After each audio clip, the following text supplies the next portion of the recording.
Dia, alunos do 8º ano.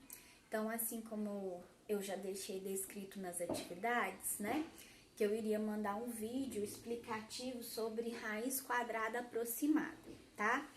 Aí na apostila que eu mandei para vocês dessa semana, vocês vão observar que a gente tem duas maneiras de estar encontrando raiz quadrada aproximada, ou por falta ou por sobra, né?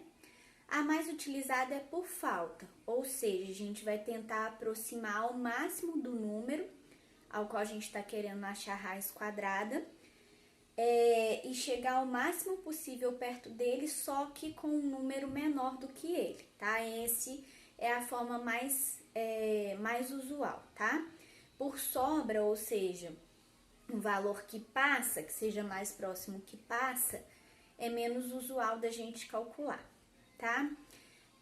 A gente também pode estar pedindo no exercício o número de casas depois da vírgula que a gente quer essa aproximação, tá? Quanto mais casas depois da vírgula a gente colocar, mais próximo do número a gente vai chegar. Mais próximo do resultado dessa raiz, né, desse valor que a gente está calculando a raiz, a gente vai ter. Só que eu vou mostrar para vocês até a segunda casa depois da vírgula, porque depois vai ficando mais difícil da gente realizar os cálculos, porque aí nosso resultado vai tendo muitas casas após a vírgula, tá?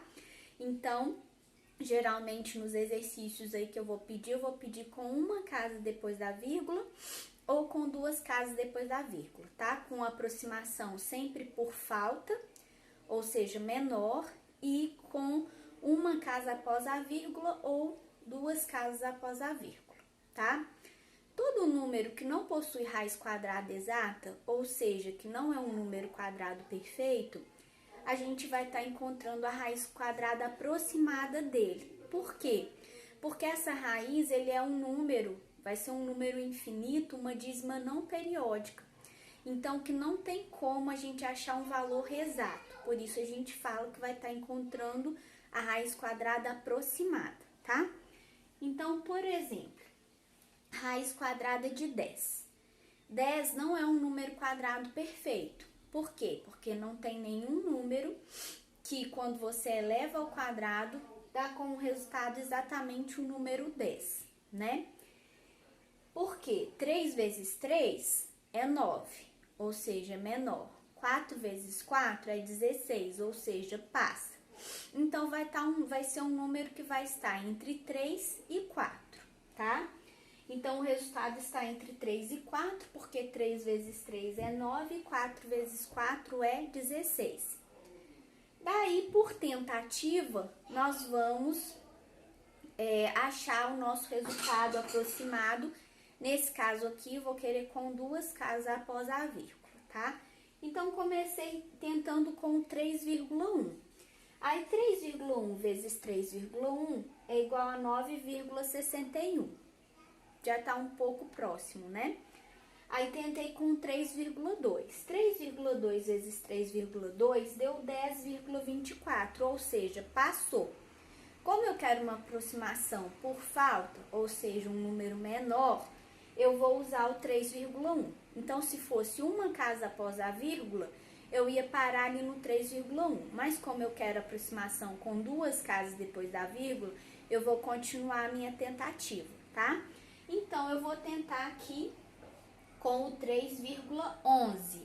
Aí, 3,11 vezes 3,11, 9,6721. Vou para o próximo, 3,12. 3,12 vezes 3,12, 9,7344. Vou para um mais próximo ainda, 13 vezes 3,13. 9,7969. Vocês vão observando que vai ficando sempre mais próximo do 10, né? 3,14 vezes 3,14. 9,8596.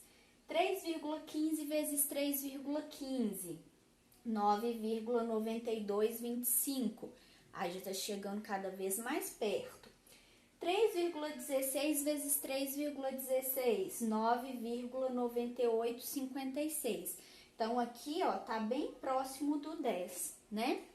Aí, 3,17 vezes 3,17 deu 10,0489, ou seja, o 3,17 passou. Como eu quero a minha aproximação por falta, ou seja, um número menor que o 10, então eu vou utilizar como a minha aproximação com duas casas após a vírgula, o 3,16, tá? Então, a raiz quadrada aproximada do 10, né? Vai ser 3,16, tá? Minha aproximação por falta com duas casas após a vírgula, tá? E aí, eu coloquei esse sinalzinho aqui no igual, por quê? Porque não é exatamente igual, é um valor aproximado, tá? Não é exatamente o 10, chega bem próximo, mas exatamente no 10 não teria como a gente chegar, tá bom? Porque esse é um número que a gente chama de número irracional, tá?